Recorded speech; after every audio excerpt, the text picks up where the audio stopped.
రాకాలోకంకి స్వాగతం. ఈ కంటెంట్ మీకు నచ్చినట్టయితే లైక్ చేయండి, మీ బంధుమిత్రులకి షేర్ చేయండి. ఇప్పటివరకు సబ్స్క్రైబ్ చేయకపోతే సబ్స్క్రైబ్ బటన్ని నొక్కండి, అదేవిధంగా బెల్ ఐకాన్ని కూడా తప్పనిసరిగా నొక్కండి. మిత్రులారా, నరేంద్ర మోదీ నాయకత్వంలో మూడవసారి ప్రభుత్వం ఏర్పాటు చేసినటువంటి ఎన్డీఏ ఇప్పుడు నెమ్మదిగా దేశవ్యాప్తంగా జరుగుతున్నటువంటి దేశ వ్యతిరేక కుట్రలు ఏవైతే ఉన్నాయో ఈ కుట్రల యొక్క రహస్యాల్ని ఛేదించి శత్రువుల్ని భేదించేటటువంటి పనిని ప్రారంభించాయి. ప్రభుత్వము అధికారంలోకి వచ్చి రాగానే ఒకటి తరువాత ఒకటి ఈ రకమైనటువంటి సవాళ్లను సృష్టించి సమస్యల్ని సృష్టించి ప్రభుత్వాన్ని చికాకు పరిచేటటువంటి ప్రయత్నం జరిగింది. ఉదాహరణకి నీట్, నెట్ ఈ రెండు పరీక్షలకు సంబంధించినటువంటి పేపర్స్ లీక్ అయినటువంటి సంఘటన జరిగింది. ఈ దేశంలో పేపర్స్ లీక్ ఇంతకుముందు జరగలేదని కాదు, అనేక సంవత్సరాలుగా లీకేజెస్ జరుగుతున్నాయి. ఇటువంటి లీకేజెస్ అన్ని రాష్ట్రాల్లో జరిగినాయి.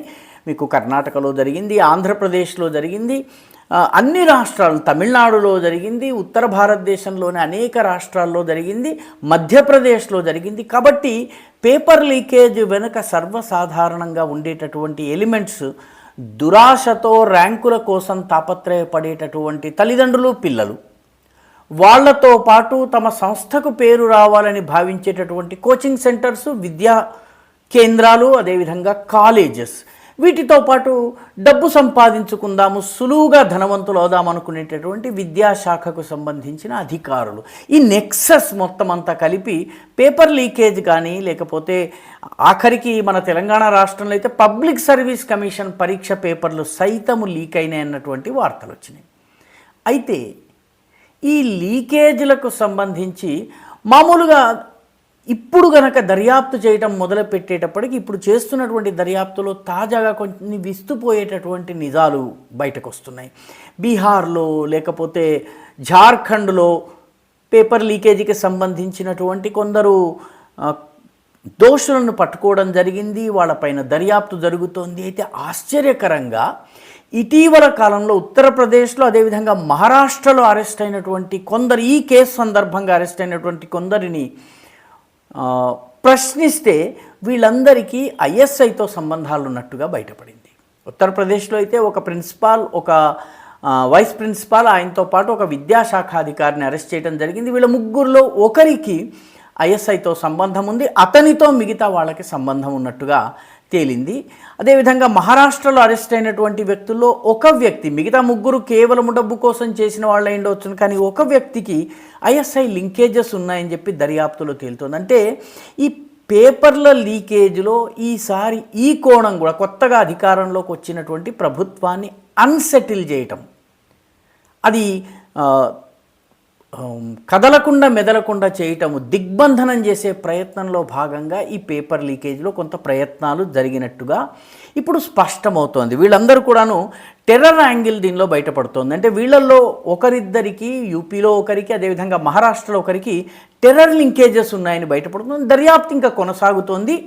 అనేక మంది, ఇంకా కొందరు వ్యక్తులు కూడా అరెస్ట్ అయ్యేటటువంటి అవకాశం ఉంది. సరిగ్గా ఇదే సమయంలో జమ్మూలో కూడాను, కశ్మీర్ లోయలో కాకుండా హిందువులు ఎక్కువగా నివసించేటటువంటి సరిహద్దు ప్రాంతంలో ఉన్నటువంటి జమ్మూ పాకిస్తాన్ సరిహద్దుల్లో ఉండేటటువంటి స్థానాల్లో దాడులు జరిగినాయి.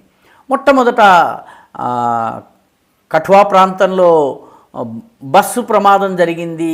ఆ తర్వాత తీర్థయాత్రికులపైన విచక్షణారహితమైనటువంటి కాల్పులు జరిగినాయి. ఆ తర్వాత హీరానగర్, ఇది కఠువా, ఇంతకుముందు ఇది రియాసీలో తీర్థయాత్రికులపైన దాడి జరిగితే కఠువాలో హీరానగర్ ఏరియాలో ఉన్నటువంటి ఒక గ్రామం మీద దాడి జరిగింది. ఆ తరువాత జమ్మూ కాశ్మీర్ల మధ్య లింక్గా ఉండేటటువంటి చీనా వ్యాలీలో ఉన్నటువంటి డోడా పట్టణంలో భద్రతా దళాలకు సంబంధించినటువంటి స్థావరం పైన దాడి జరిగింది. 5 జవాన్లు గాయపడ్డారు. సో ఈ రకమైనటువంటి సంఘటనలు ఏకబిగిన జరిగాయి. ప్రమాణ స్వీకారం జరుగుతున్న సమయంలో ఒక దాడి జరిగింది. కాబట్టి ఇది ప్రభుత్వాన్ని అన్సెటిల్ చేయటము, తద్వారా అన్సీట్ చేయటము, దాన్ని ఉక్కిరిబిక్కిరి చేయటము, తద్వారా అన్పాపులర్ చేయటము, ఈ లక్ష్యంతో జరిగాయి. ఇప్పుడు ప్రభుత్వం, అక్కడ కేంద్ర ప్రభుత్వము, మన ఇంటెలిజెన్స్ ఏజెన్సీలు, మన భద్రతా దళాలు ఇప్పుడు అక్కడ చాలా పెద్ద ఎత్తున చర్యల్ని చేపట్టాయి. ఒకరు ఇద్దరు చొప్పున ఉగ్రవాదుల్ని ఎలిమినేట్ చేశాయి. ఇప్పుడు దాదాపు ఒక 40 మంది ఉగ్రవాదులు ఈ రకంగా జమ్మూ కాశ్మీర్ ప్రాంతంలో, ముఖ్యంగా జమ్మూ ప్రాంతంలో ఉన్నట్టు 3, 4 చొప్పున గ్రూపులుగా ఫార్మ్ అయి ఉగ్రవాద చర్యలకు వాళ్ళు పాల్పడుతున్నట్టుగా తెలిసింది. డోడాలో 7 ఉంటే 4 ఉగ్రవాదుల్ని హతమార్చారు. మరొక 3 ప్రస్తుతము దొరకకుండా తప్పించుకుని తిరుగుతున్నారు. ఈ రకంగా వీళ్ళందరినీ ఐడెంటిఫై చేయడం జరుగుతుంది. వీళ్ళ వెనక ఉన్నటువంటి సపోర్ట్ సిస్టమ్, ఎందుకంటే ఉగ్రవాది పాకిస్తాన్ నుంచి వచ్చిన తర్వాత ఎక్కడికి వెళ్ళాలి, ఎక్కడ ఉండాలి, ఏ టార్గెట్ని ఎంచుకోవాలి, ఇవన్నీ సహకరించేటటువంటి వ్యక్తులను OGW ఓవర్ గ్రౌండ్ వర్కర్స్ అంటారు. మానవ హక్కుల సంస్థల పేరిట, పౌర సమాజపు సంస్థల పేరిట, రకరకాల జమ్మూ కాశ్మీర్ యొక్క సంక్షేమ కోసం పనిచేసే సంస్థల పేరిట వీళ్ళు పనిచేస్తుంటారు. కొన్ని సందర్భాల్లో పత్రికా విలేకరుల రూపంలో, ప్రభుత్వ ఉద్యోగుల రూపంలో ఉంటుంటారు. ఈ over ground workers logistic support వీళ్ళకి ఇస్తూ ఉంటారు.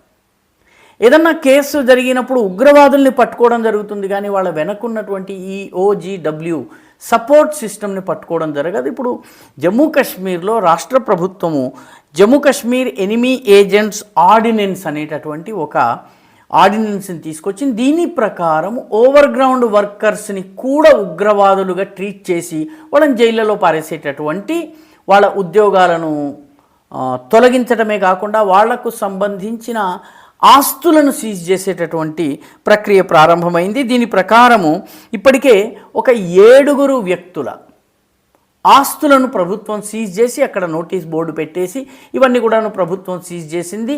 ఈ ఎనిమీ ఏజెంట్స్ ఆర్డినెన్స్లో అంతర్భాగంగా అని చెప్పడం జరిగింది. కాబట్టి నెమ్మదిగా ఉగ్రవాదుల సపోర్ట్ సిస్టమ్ ఏదైతే ఉందో దానిని ధ్వంసం చేయడం జరుగుతోంది.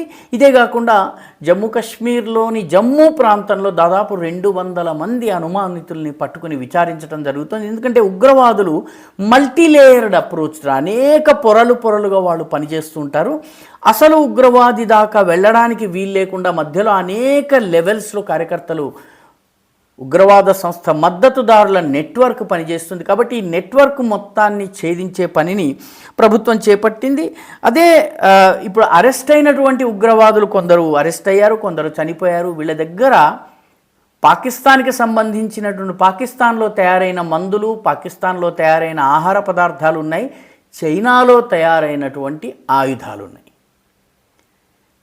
అంటే ఆయుధాలు చైనా నుంచి వస్తున్నాయి. దీనికి వీళ్లకు వచ్చేటటువంటి బేసిక్ సపోర్ట్ సిస్టమ్ పాకిస్తాన్ నుంచి ఉంది. పాక్ చైనాల సమ్మిళిత ప్రయత్నంలో భాగంగా జమ్మూ కాశ్మీర్లోని ఈ ప్రాంతంలో అలజడి సృష్టించే ప్రయత్నం జరుగుతోందన్నది ఇప్పుడు స్పష్టమైపోయింది. అదేవిధంగా పంజాబ్లో కూడాను, నిజానికి పంజాబ్లో ఖలిస్తానీ వాదం కన్నా ప్రమాదకరమైంది డ్రగ్ మాఫియా.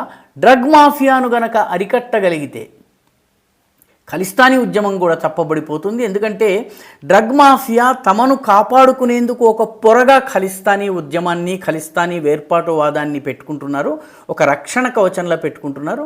కాబట్టి డ్రగ్ కార్టెల్ పైన చర్యలు గనక తీసుకున్నట్టయితే ఇది కూడా ధ్వంసమవుతుంది. అందుకనే ప్రభుత్వం ఇప్పుడు డ్రగ్ మాఫియా పైన పెద్ద ఎత్తున చర్యలకు పంజాబ్లో కేంద్ర ప్రభుత్వం ఉపక్రమించింది. ముఖ్యమంత్రి భగవంత్ మాన్ కూడా వీటికి సహకరిస్తున్నారు. పర్యవసానంగా పంజాబులో సమస్యను పరిష్కరించే దిశగా వెళ్తున్నారు.